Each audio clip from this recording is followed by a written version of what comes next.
Hi there, guys, and welcome to the latest episode of the Cryptoverse, your regular dose of news and commentary on Bitcoin, cryptocurrencies, and blockchains. My name is Chris Coney, and I am the host of the Cryptoverse and the founder of cryptoversity.com, which is the online school where you can learn about Bitcoin, cryptocurrencies, and blockchains, and you can set the price. Find out more at cryptoversity.com. Let's take a look at the overall markets today. Oh, Steam down 13%. Oh dear me. I just noticed that.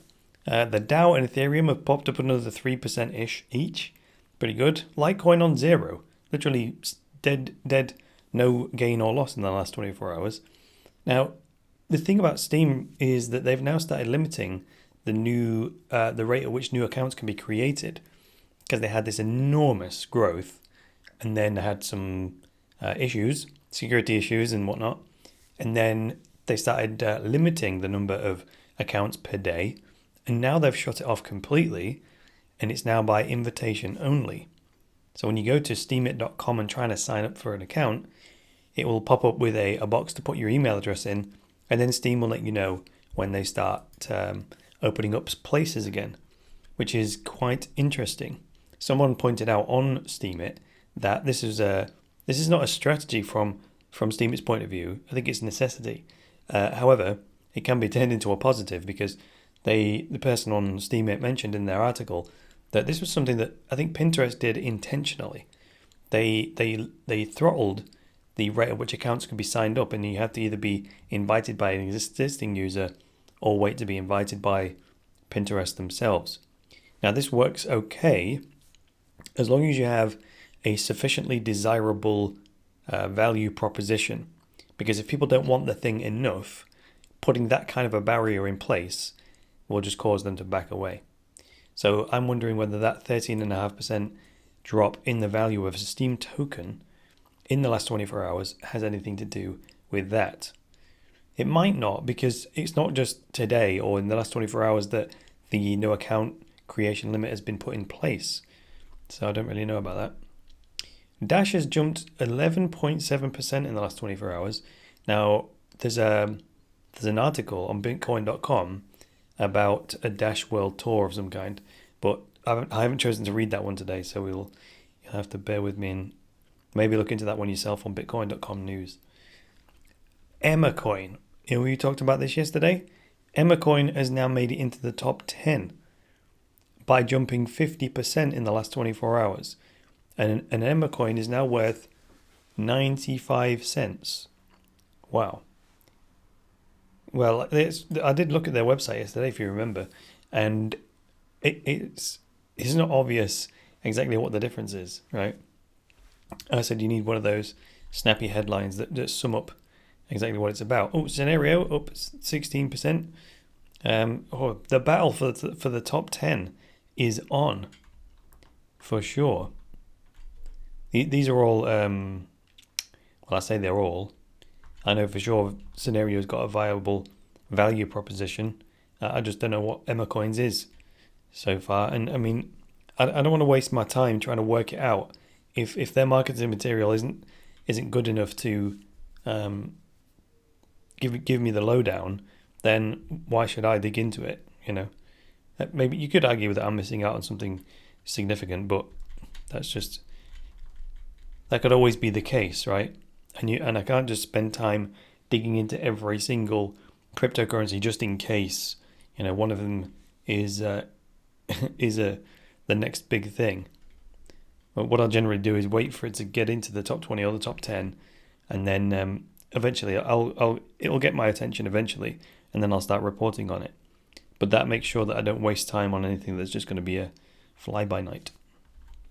All right. So let's move on to the news then. I've decided to skip the Bitcoin price chart thingy because I doubt the value that has to listeners. So if you want to bring that back, then let me know.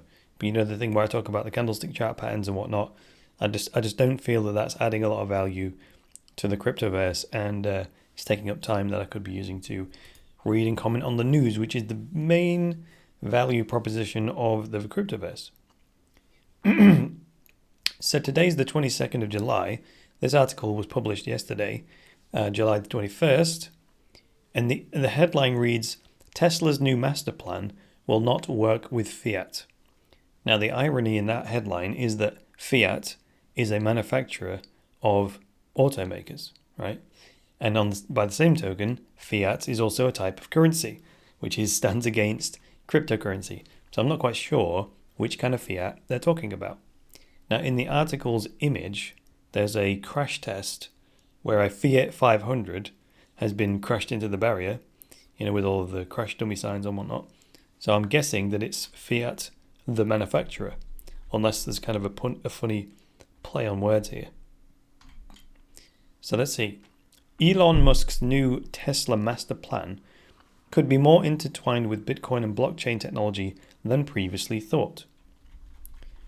Tesla, micropayments is king.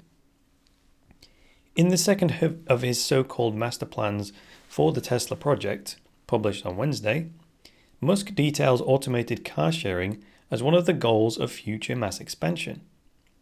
And there's a quote here.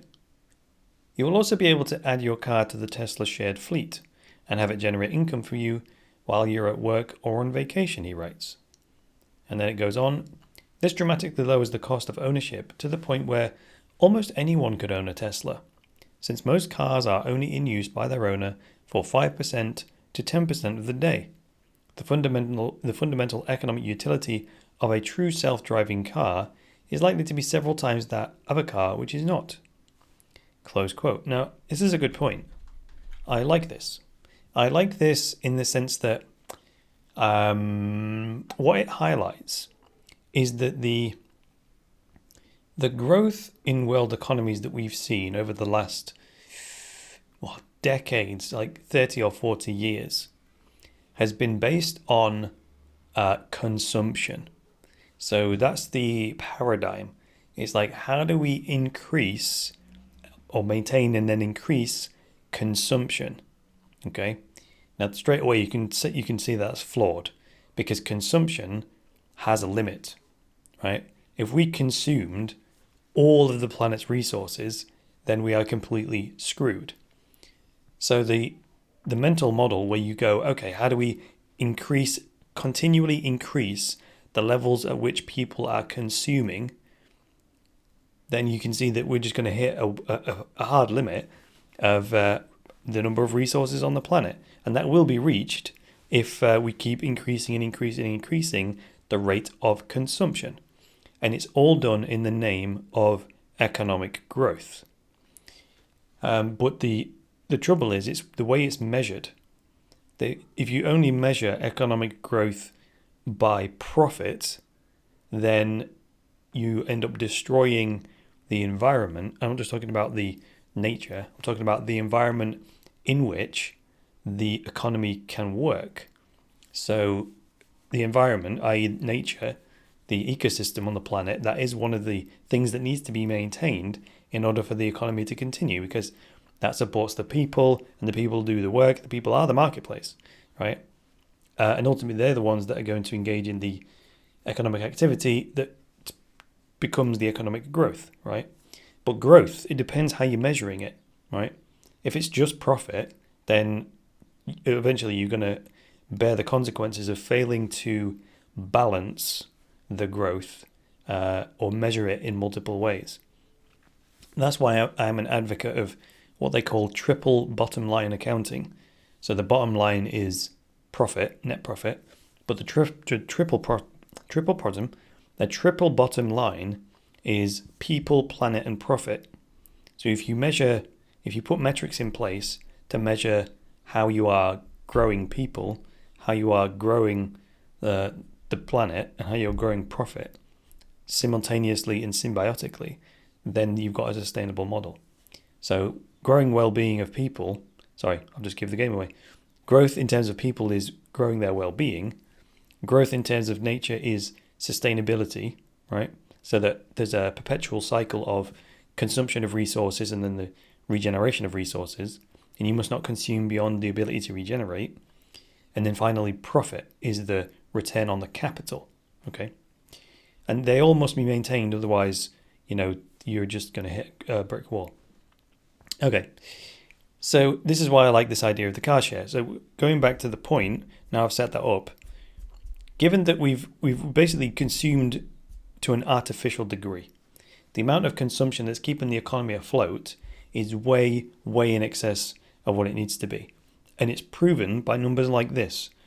Most car owners are driving their car for 5 to 10% of the day, meaning the 90 to 95% of the day there was a perfectly good motor vehicle sat there doing nothing. So if you had 100 cars that were manufactured, think about all the energy, all the materials, the raw materials, the steel, the this, the that was put into building 100 cars, and then 90 to 95% of the time, all of those resources are just going to be sat there idle, right? So you could, if cars are only used 5% of the time, it means, in theory, anyway, that you could have one car serving 10 people. So then it would still only be used 50% of the time, but I'm keeping a margin for error there.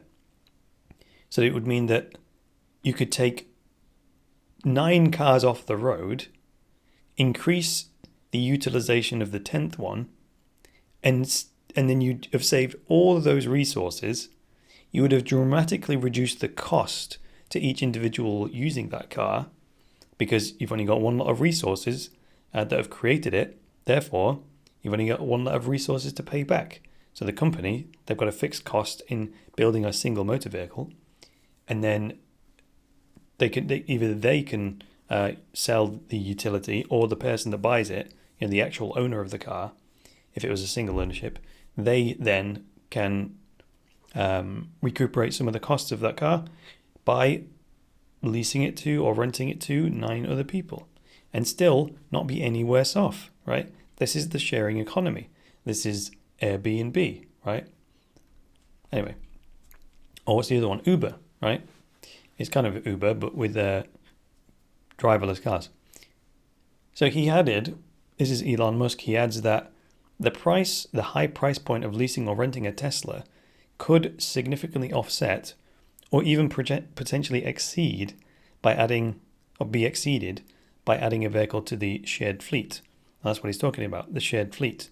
This is like community ownership of assets, right? It's an interesting shift in thinking, right? Does it matter that you own a thing, right? You might say yes, but I have not qualified that. This is my attitude. I don't really mind whether I own a thing or not, as long as I can have the use of it, right, when necessary. So this is the argument for people who say, well, people who rent their homes or whatever, that's a waste of money, right? Well, there's utility in that, because they might want the flexibility to move around all the time. So as long as they've got the earning power to pay their rent, right, that's all that matters. And you can start to apply this to lots of other things. As long as you could use a car when you wanted to, does it matter that you own it, right? And if you want to own it, with these kinds of models, you're going to be paying a lot more just to feel good at the fact that you have a possession, which is daft, because that's that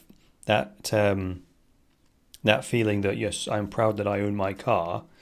Well, that's costing you 20 times more, potentially, or 10 times more, because 90% of the time the car's idle. So good for you, right? And no wonder why people are poor, because these daft mental models that we have, that we have to own things, is flawed, and this is sort of a trend. Now, I'm not saying you should rent everything, no, and of course there's utter flexibility, but this is the whole thing about cryptocurrencies and open markets, is that it creates choice, right? So if you're one end of the scale and you're like, oh no, fine, I'll just rent everything, that's fine, because I prefer it that way. And then you can be at the other end of the scale, which is no. I must own everything. I want to own my mouse mat. I want to own my house. I want to own my car. That's cool, right? The free market should allow both of those people to exist and flourish. And then, of course, you'll have every shade in between. So I'm at neither end. I like to own certain things. I like to own my laptop. I like to own my computer parts.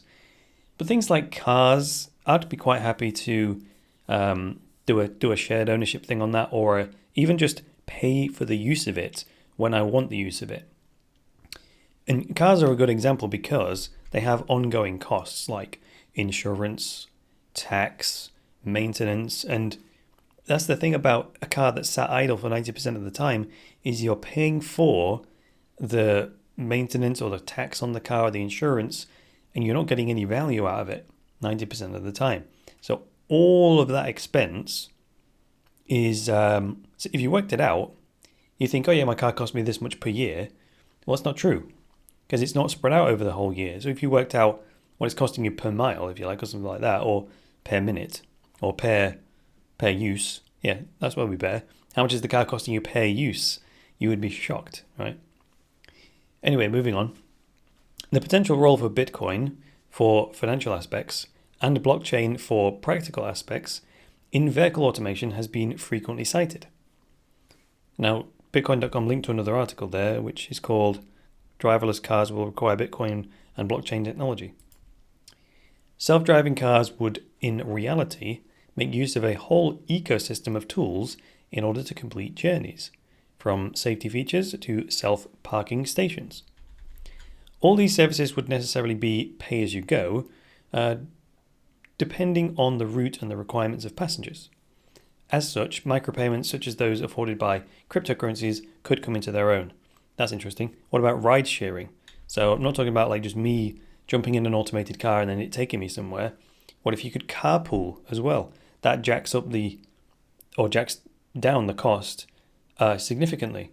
If a certain number of people are going from A to B, and there's 4 of them, and you don't know each other, you all jump in one Tesla, and you all share the cost, and that Tesla's owned by someone else, you're chopping down the cost no end.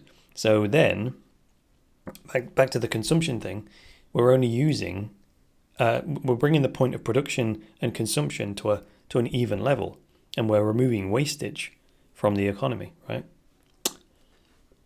So equally essentially, the blockchain's power to enable immutable quasi-ownership of vehicles in the sharing fleet would enable this option to run without a hitch and with a fraction of the manpower. Exactly. Vehicles would be smart property, their use administered by smart contracts. Right. So what could happen in the future is you're in the office, right? You've driven yourself or your Tesla has driven you to work and you own that car. And you park it at the work car park. And then, so you're at your desk, you're looking out the window and there's your car, you're admiring it. And all of a sudden it drives off, right? And you go, oh my God, what's happened? Well, it's because it just got a job, right? Someone used the Uber app or some sort of app and paid some Bitcoin, accepted the terms of the smart contract, which you wrote, and you go, oh yeah, I forgot. I put my car on the Tesla fleet network or the Tesla blockchain. So the car then goes, right, off we go. And it knows you don't have an appointment or you don't need to use it for the next few hours. So it accepted a job, backed itself out of the parking space, went to pick this person up, did the job for them, got paid, and then brought itself back to the same parking space. And that all happened while you were in the office. Okay, now that's absolutely fantastic. So moving on, there's another quote here. So vehicles would be smart property and their use would be administered by smart contracts. That was the previous line. So this is the quote. Thus, a car key embedded in the Ethereum blockchain could be sold or rented out in all manner of rule-based ways, enabling new peer-to-peer schemes for renting out or sharing cars. That's the end of the quote. It says, The Economist wrote back in October of last year, quote, further out, some talk of using technology to make by then self-driving cars self-owning to boot. Right, that could be possible. The cars could own themselves. Now this is going to put car rental companies out of business because you don't need that middle management layer to maintain the inventory and book them in and book them. That can all be automated by technology. You use an app to do the booking. You pay with Bitcoin. The car receives the GPS coordinates of you and it brings itself to you and all that malarkey, right? So pretty interesting. So that's enterprise rent-a-car. If I was one of the executive managers at the high levels of enterprise rent-a-car or any of these car rental companies, this is one of those creative destruction moments where they might want to start thinking about this is a huge threat to their business model, and how do they begin to do things now, so that when there's a sea change actually takes place, they don't get cut off at the knees. So last section, it says sharing Trump's ownership, ? Which is kind of what I was debating, I guess. The term ownership is by virtue of this agreement given less importance. The shared smart property owner has convenience and efficiency as a priority, with physical ownership relegated to a mere option. That's exactly what I was talking about. Well, I wasn't advocating for complete ownership, and I wasn't advocating for complete sharing of all assets like a communist model. No. I was going for, we have to create a marketplace where all choices are available. And those choices are created by people who are incentivized by the free market because they wish to provide a service and get paid for it. So tellingly, Musk's idea of a company-owned fleet in cities, quote, where demand exceeds supply of customer-owned cars, suggests that an Uber-style pooling is increasingly vogue, a marked departure from the setup of previous decades where ownership was vogue. How interesting. I reckon this is what happens when there's a changing attitude amongst the populace. The more conscious people become of things like triple bottom lines, people, planet, and profit, and as they sort of wake up to the fact that having tons of material possessions isn't actually the thing that's giving them the fulfillment in life, the propensity to have this need to own every possession starts to wear off. Yeah, and then you start thinking rationally and thinking, hang on a minute, do I really need to spend £25,000 a year or £25,000 on a car that's going to sit there for 90 to 95% of the time? What else could I be doing with that money? I could be fulfilling my dreams of traveling to Bali or whatever it is you want to do. And it's these mental models that say, oh, I must own my car or I must own my own home, that prevent you from having the money to do that. The money's always the money's always there. It's just a question of where is it going, right? And if it's going on car ownership, for example, then that might be just because you can't let go of the mental idea that you must own it. Again, when you become more rational and more aware, you start questioning those beliefs, and actually that's not true at all. And you can start using your money in a way that brings about fulfillment in your life rather than just mental satisfaction. So this article ends with another quote. When true self-driving is approved by regulators, it will mean that you will be able to summon your Tesla from pretty much anywhere, he adds.